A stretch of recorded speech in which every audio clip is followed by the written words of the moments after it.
Let's welcome the arrival of the one and only Senator Bongo. Giveaway po tayo, giveaway. Giveaway po tayo. Para everyone will have a chance. Pangamalasakit center, tulong sa mga masa. Department of Migrant Workers ay isinulong niya. Number 1, kalusugan. Number 2, may trabaho. Number 3, maging sporty. Senador Bongo, Senador Bongo, Bongo.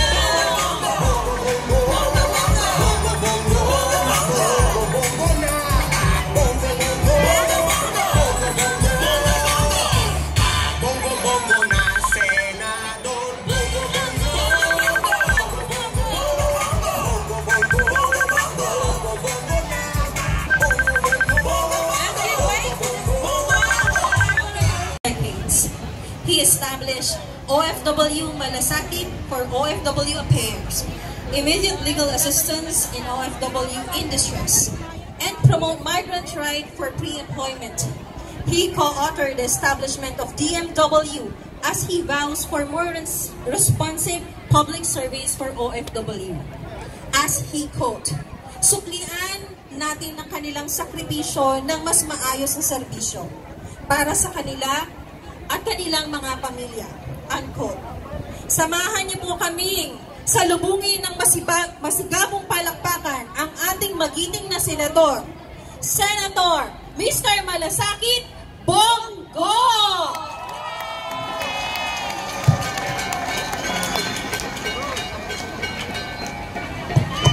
Magandang hapon po sa inyo lahat, no? Magandang tanghali sa inyo lahat.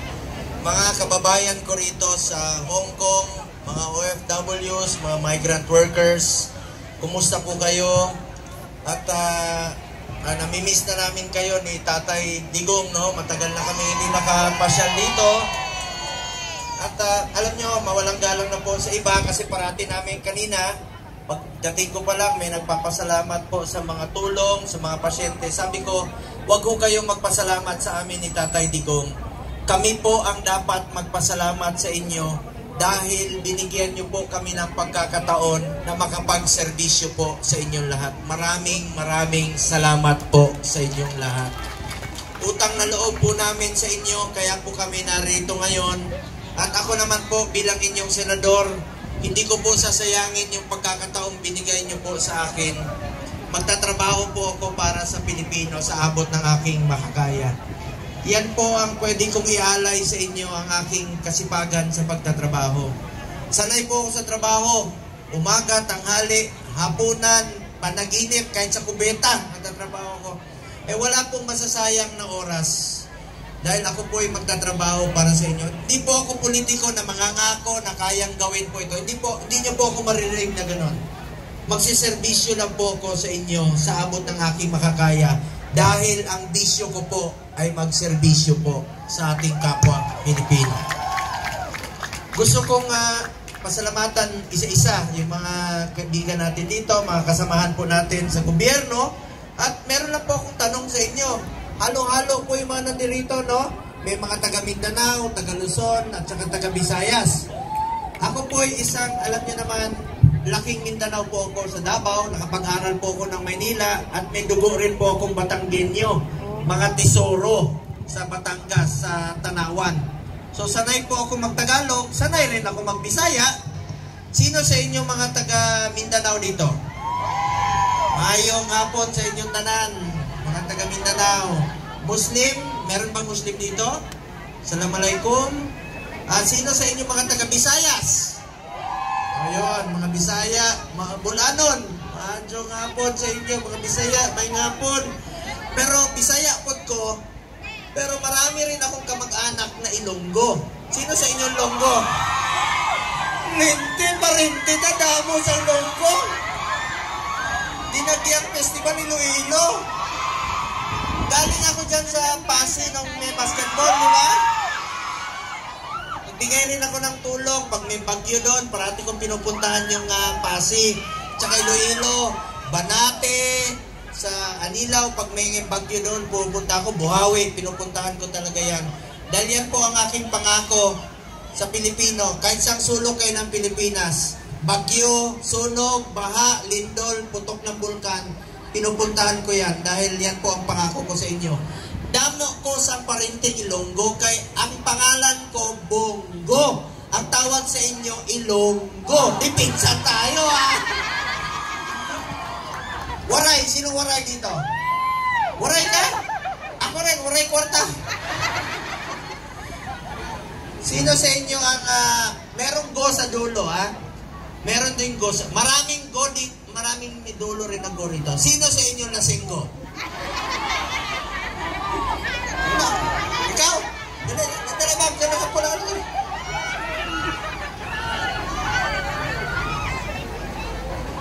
Halika. Ikaw nakapula, dali. Ay, ito.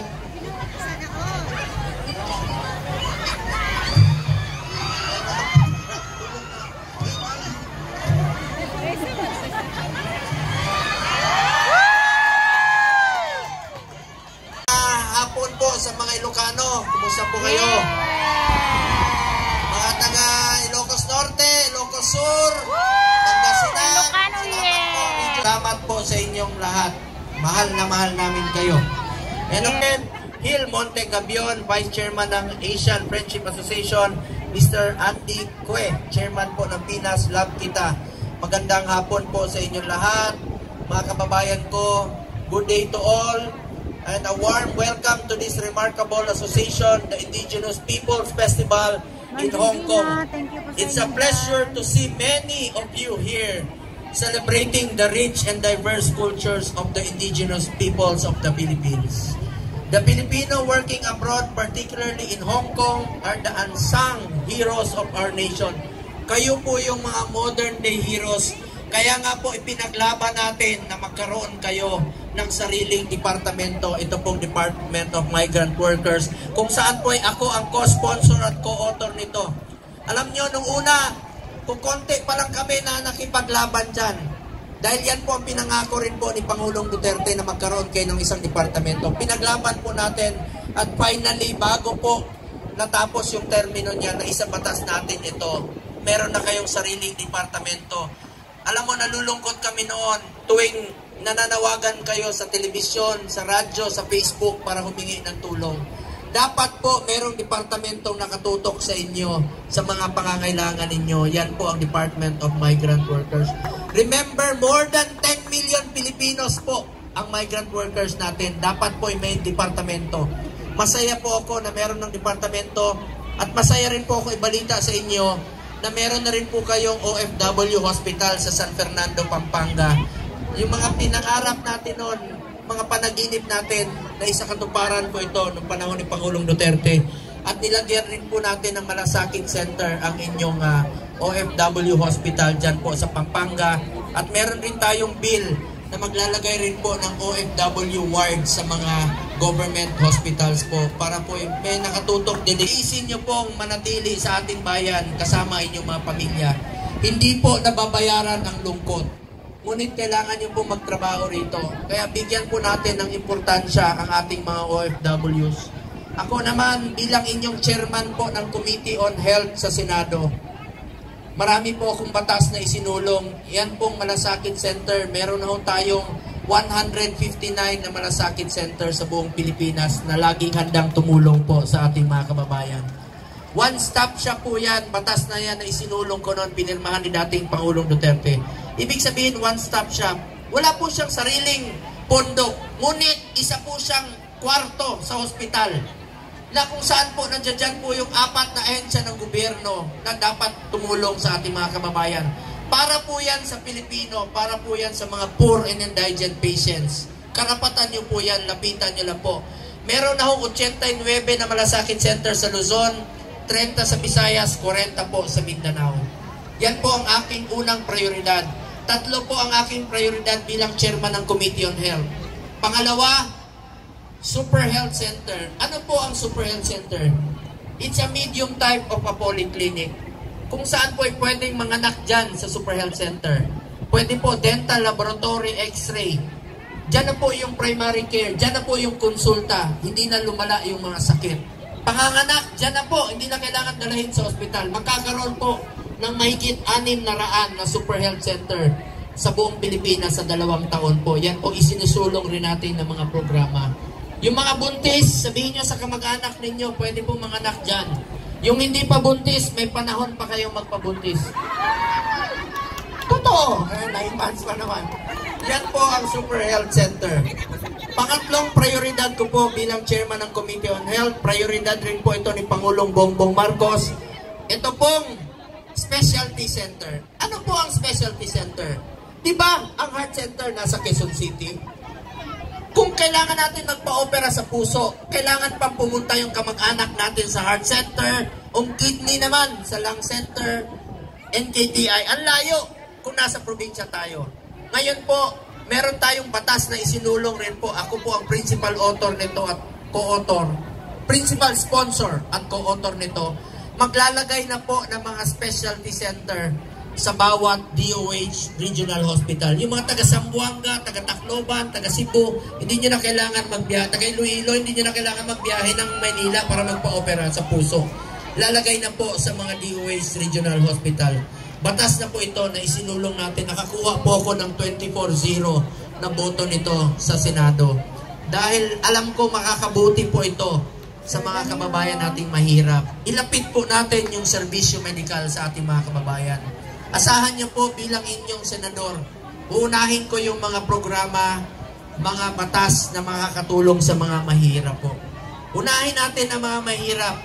Yung mga mayayaman, di naman nila kailangan ng gobyerno, di ba? Yung mga mahirap po na kailangan ng tulong.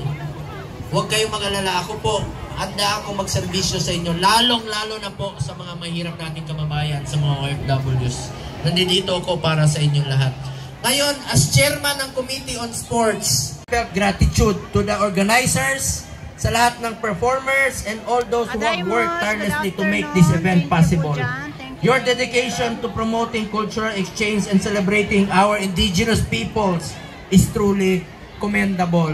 In closing po, I hope that this Indigenous Peoples Festival serves as a testament to the beauty of diversity and a source of inspiration for all of us to continue working together towards a more harmonious future. Mga kababayan ko, sabihin niyo po sa mga kamag-anak ninyo sa Pilipinas, kung may kailangan po sila, bukas po ang aking opisina para sa kanilang lahat. Kung meron po kayong mga pasyente, ulitin ko, halimbawa, heart center, kailangan nyo po ng tulong sa heart center, tutulungan ko po sila sa NKTI, pati pamasahe nila hanggang makauwi sa probinsya, tutulungan ho namin ang inyong mga pasyente. Pangalagaan po natin ang buhay ng bawat isa. Nalulungkot ako tuwing narinig ko yung mga mahirap nating kababayan. Ayaw magpa-check up, ayaw magpa-hospital dahil takot po sa babayaran sa hospital. Huwag po kayong ganon. Pangalagaan natin ang kaisang buhay na binigay sa atin ng ating Panginoon. Mga kababayan ko, tawagin nyo lang po akong Kuya Bongo, Bongo, okay lang, Senador Bongo, okay lang. Parang kapitbahay lang po tayo. Pero may pakiusap po ako sa inyo.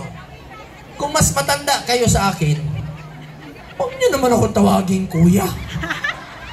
Siyempre, kung lolo ka na, tapos magsalubong tayo, Kuya Bong, ano ako, super lolo? Napakadaling tandaan ng aking pangalan.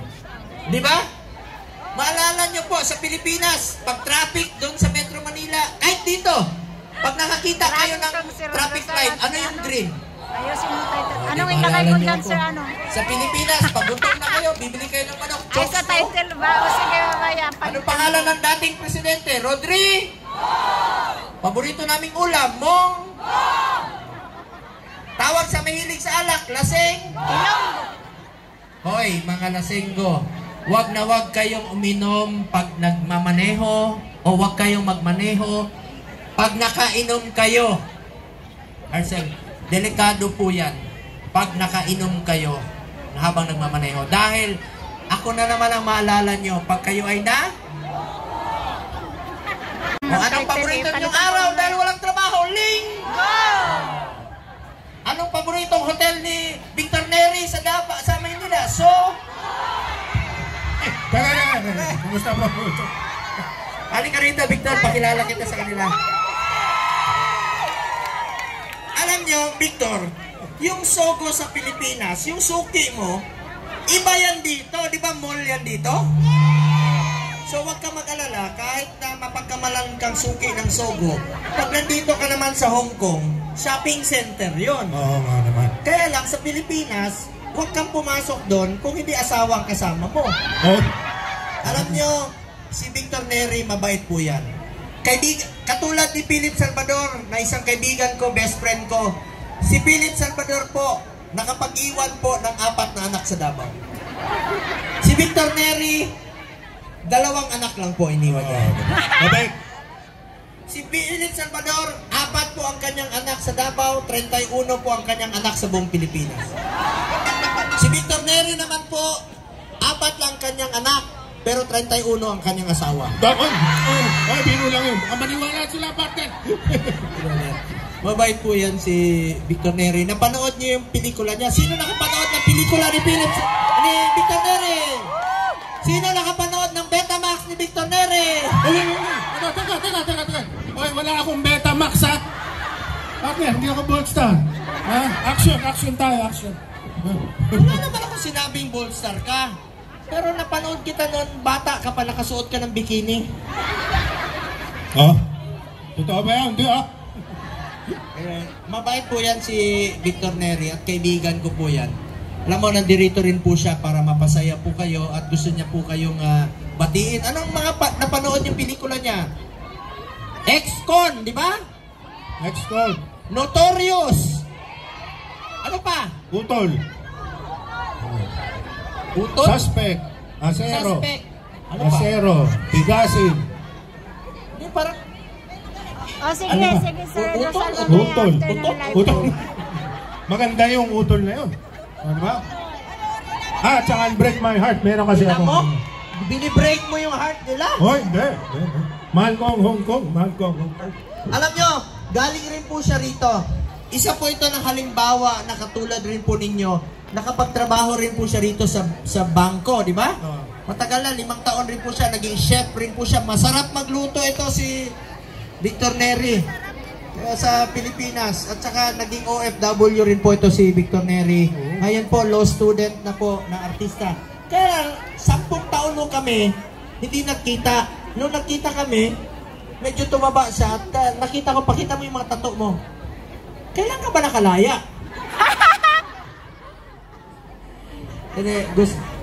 Salita ka mo, gusto mo Sige, salita. sa mga kahit 5. Gusto rin niya magsalita. Gusto niya kayong batiin. Palakpakan mo natin, Victor Neri. Yes, magandang umaga po sa lahat. 11. Bumalik naman akong Bangkok, nag-Beijing. Naranasan ko po yung buhay ng OFW. Kasi ako ay chef lang. Bakit ako nang ganun? Gusto ko maranasan po ng totoong buhay. Hindi ko magawa sa Pilipinas eh. Hindi naman ako utusan doon. Kaya umalis ako ng bansa. Pero nakita ko yung hirap na ginagawa natin, ha. Hindi pa na biro, no. Naranasan ko rin mag-limit. Naranasan ko rin lahat yun. Iba pala yung feeling na kayo lang nakakaintindi. Di ba? Lahat naman ng tao nagsasabi, kayo OFW. Pero hindi naman talaga naiintindihan. Di ba? Lahat kayo ngayon. Alam ko, ha, mga 5 o'clock, nagra-rush na kayo. Punong-puno na yung MRT. Tapos, di ba? Nagano na kayo doon. Kaya, ano lang kayo dyan? Regalo po sa inyo ng ating mahal na senador. Maraming salamat na nagsumusuporta po kayo lagi sa aking kaibigan. Kaya sa malapit na, susuporta pa rin tayo kay Senator Bongo? Yes! Mahal niyo ba si Senator Bongo? Yes! Mahal niyo ba si Senator Bongo? Yes! Eh, paano naman ako? Mga balang araw, hihingin din akong pagmamahal sa inyo, ha? Maraming salamat. Hello? Mahal po kayo ni Victor Neri. Alam nyo, kanina papunta kami rito, may tumatawag sa kanya.